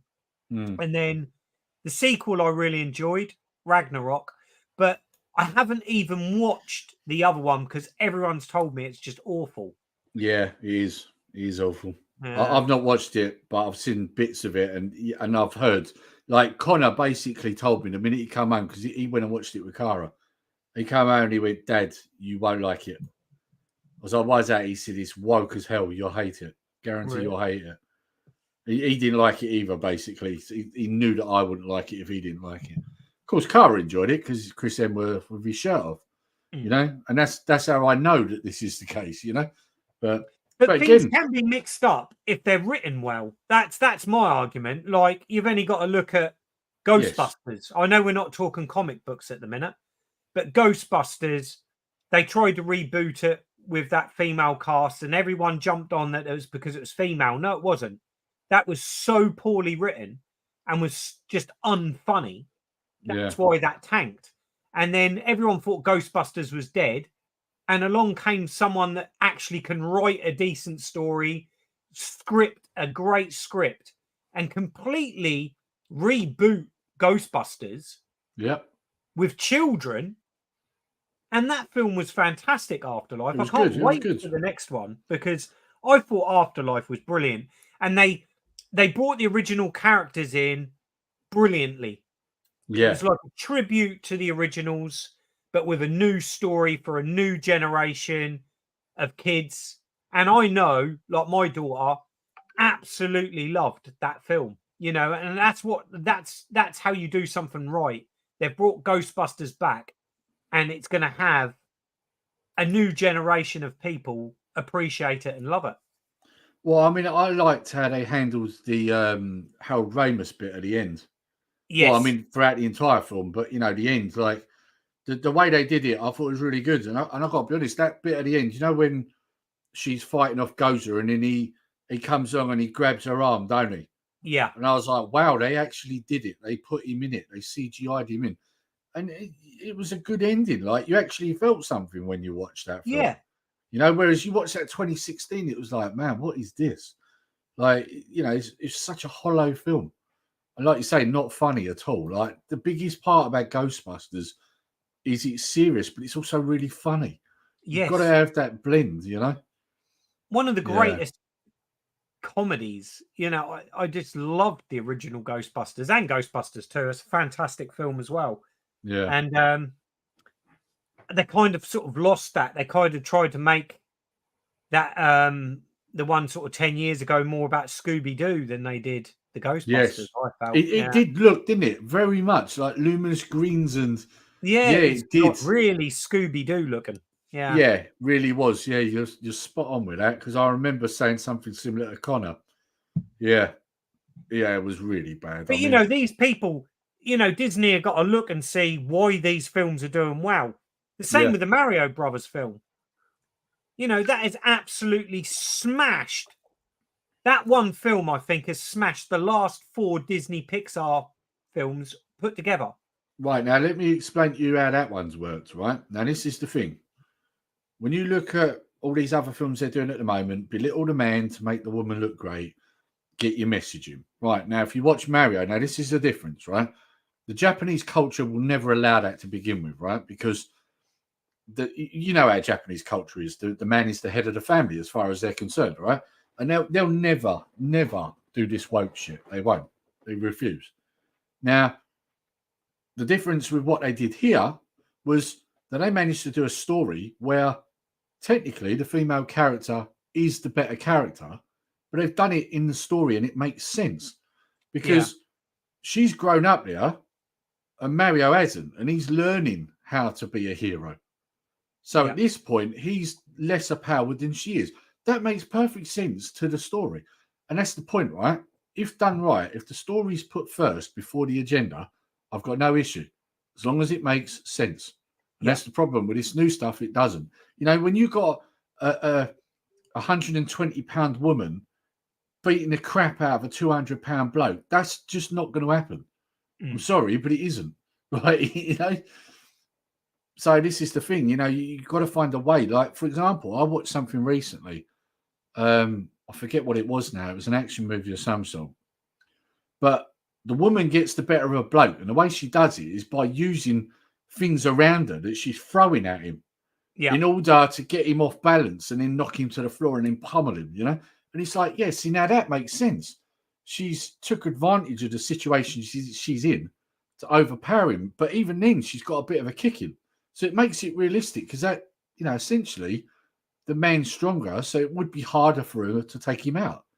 But you know, you watch all this woke crap, it never is it? It's always too easy, you know? The same with retrobait's just putting their prey. That's how you portray a female character. Yeah. You know, this is nothing new. You know, some of the strongest leads in cinema were female, you know, back in the day. So this is nothing new, is it? It's just that they're forcing that agenda and it's poor stories and poor character writing that's affecting it. And that's the thing. That's what's killing Marvel right now. And I mean, it's not just the movies, it's the comics too. Because let's be honest, how many women buy comics? I mean, don't get me wrong, there will be a few. But it's mainly... But the thing is a lot of people feared boys. this was going to happen in the cinema because it was happening in the comics way before. Yes. Yeah. There was lots of controversial things happening to big characters in the comics.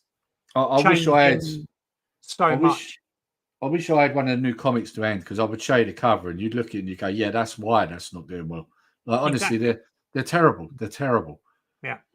And this is the thing, like until they fix this, then it's never going to sort itself out. You know, at the end of the day, you're pandering to people that don't buy your product. You know, when you're doing all of the different pronouns and all that sort of stuff, these people with purple hair are not buying your comics. They're really not. You know, these people who identify as a cat, they're not buying your comics. They're not. It's geeky little nerds that live in their mum's basement or whatever that are buying your comics. Like, you know, lads mainly. And that's not me. That's not me just bringing this out the top of my head. You know, numbers don't lie. This is true. And it's been proven, like we're saying, with the movies, you know. They were straight away, they were on the bandwagon saying, oh, it's because white men aren't going to watch the Marvels. And then you look at it and it's like, well, actually, yes, they are. They're the only people who went to watch it. The people you pandered to didn't turn up for your film because they don't care. And the thing they is, want their agenda, but that's it. Yeah. Comic books and obviously the superhero cinema is about escapism. You don't want these agendas. You want a good film to escape reality. Exactly. And have a thoroughly enjoyable hour and a half, 2 hours, munching on some popcorn and watching a thoroughly good film. You don't care whether that lead is female or male or whatever. You just want a good film. And it's as simple as that. Until they realize this, you know, Hollywood will forever suffer and film industries across the globe will benefit from it. Well, I mean, same with Marvel. Marvel are imploding, but you're going to get other factions, other companies that come in and take that thunder.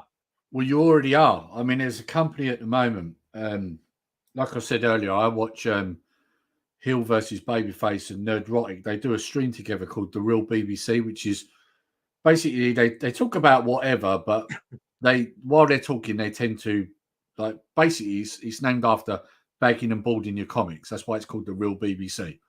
So basically, what they do while they're talking, they're bagging and boarding their comics, and they talk quite often about the Marvel universe and stuff like that. And you know, like they know people now that are YouTubers that have now started their own companies. And one of them that they've had the guy on a few times. He's called Eric July. He's got his own comic out called. It's a company called Rippaverse, and he's already released a couple of graphic because these comics, they're not so much comics in the traditional sense, they're more like graphic novels. Yeah. So he's released, I think, 2 Isoms, which is one of his characters, and then he's just releasing now Alpha Core. Now that one's quite interesting because Isom's a character with abilities. Alpha Core, from what I can tell, seem to be a government agency that keep people with abilities like Isom or any bad guys in check. So they're kind of like the police for the mutants, if you like. Yeah. And one of them looks kind of cyborgy like. One of them looks similar to Wonder Woman. She's got like this funny glow in the dark lasso thing. And then you've got another one that reminds you a bit of Superman. Right. There's 3 of them in the Alpha Corps. But he's doing very well. Like the first comic he brought out, or graphic novel, I'm sure it was over $1 million he made on it because he crowdfunded it. Yeah. Like he's doing well for himself. I'm trying to remember. I think his channel's called Young Ripper. Anyone who's in the chat, if you want to know what I'm talking about, check him out because I would love to get his stuff because I've seen some of the artwork. It's really good, and he's got some proper decent comic book artists involved as well. And I would love to get it, but the problem is you have to get it from the States, and you're paying more than you're paying for the graphic novel to get it sent here. To get it here, yeah. Yeah, and then you've got obviously the import tax and all that as well. So unfortunately, you know, a comic's then going to end up costing you like £60 odd. It's expensive. But anyone who's in the States right now, they're laughing. So there are alternatives. There's that, and then I told you about Kelly Jones. He's doing Dracula the Impaler with another guy. I'm really sorry because I forget his name. Is it Mark Miller? I can't remember who he's doing it with. He's doing it with someone anyway, and I showed you a link to that, didn't I? And that looks really good too. It does look really good. Yeah, that's a Kickstarter, wasn't it? Yeah. Yeah. Again, same problem though. You got to get it in from the States, you know. So for us guys in the UK, it's a bit of a problem. But this stuff looks really good, you know. This is it. At the end of the day, if you're going to be an idiot and not listen to your fans, eventually some of them fans are going to turn into creators, and they're going to do their own thing, and they are. So, you know, maybe in the next 30, 40 years, people won't be talking about DC and Marvel. They'll be talking about Rippaverse, you know. Who knows? They need to sort it out because whatever they're doing now is not working. And well, the big boys are being embarrassed at the moment, aren't they? oh yeah. Well, because going back to that Mario film was half the budget of a Disney Pixar film. Yeah, and it absolutely trounced them. Yeah, it just goes to show, you know, these smaller studios will have bigger budget. Look at the Barbie film. Who would have thought that Barbie film would have absolutely smashed it at the box office? Yeah. Everyone was thinking, critics and all these experts were thinking that cinema was dying. People aren't going to the cinema anymore. That's why these Disney films and Marvel films are suffering. And then along come Barbie and boom, you know, everyone's going out in their droves to go and watch this film. Well, you know what's interesting about the Barbie film, right, is that a lot of people who went and watched it, straight away they were on the bandwagon. Oh, it's woke, it's this and that. It's actually not. If you pay attention, it's actually taking the piss out of all that. Yeah. He's actually literally sticking his fingers up at Disney and all these companies saying, we're taking the mickey out of your woke agenda. Like, yeah. That's actually what they're doing. Because there's a lot of talk about the patriarchy and the matriarchy in that, you know. So, but yeah, I mean, like I say, going back to what I was saying, there are plenty of people out there that will avoid this gap, and they are doing it. So and perhaps that's the natural progression, you know. This is how things move on, isn't it? Well, I mean, you know that they're doing something right, because when Isom come out, there were actually people who are shills for Marvel and DC, and even some of the artists that worked there that felt threatened, clearly, went on the attack on YouTube, attacking Eric July and the Rippaverse. You know, they were saying, oh, it's a waste of money, it don't make any sense, and all this sort of stuff. It's a terrible comic. And he's like, yeah, we all know now that you're threatened. That's why you're doing that, because your stuff sucks and his stuff's really good. You know, you're worried now. Up until that point, they're all like, oh, you'll never do it. But now, because he's done it, it's like, oh, it's rubbish. Yeah, we get what you're doing now, mate. Yeah.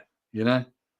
So it's like everything until they're proven wrong. It's arrogance. At the end of the day, it's arrogance. They believe that there's these agendas against them and it's people being bigots or whatever, sexist, racist, whatever you want to chuck at it. This is what they're saying is affecting their films. No, it's not. It's because they're flogging a dead horse. And at the end of the day, that's why I brought up the Barbie thing, is because they were saying, oh, we've not recovered. Cinema hasn't recovered since lockdown. People aren't going out to watch films anymore. Well, the Mario film, the Barbie film, and the nuclear film, I can't think of a name. Oppenheimer. That they're Christopher all Nolan. That if a film's done right, people will go out in their droves and support the cinema and the film industry. I've seen Oppenheimer. That film is fantastic. That exactly. is a really good film. It just goes to show that cinema is not dead.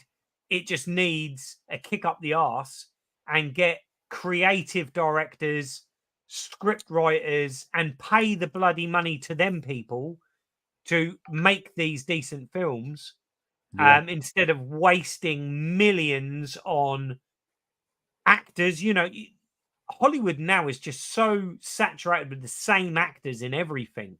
Yeah. Like someone in the shop was telling me that the guy that plays Aquaman is now about to be another superhero. And I'm just like, why? Yes. Oh God, I'm trying to think now who it was he wanted to play. I forget now. Oh, that's gonna bug me now. Yeah, I know. Lobo. That's right. He wanted to play Lobo. And I've got to be honest, he does look like him. Yeah, well, he probably does fit, but come on. I'm sure there's millions of actors out there that they could handpick someone new that would look just like Lobo and do it, but they don't. They play it safe. They think that these faces are what are going to attract people to the screen. Yeah. And to the cinemas. But I don't know. I think just Hollywood just takes the safe bet all the time. They don't take a risk anymore. Totally.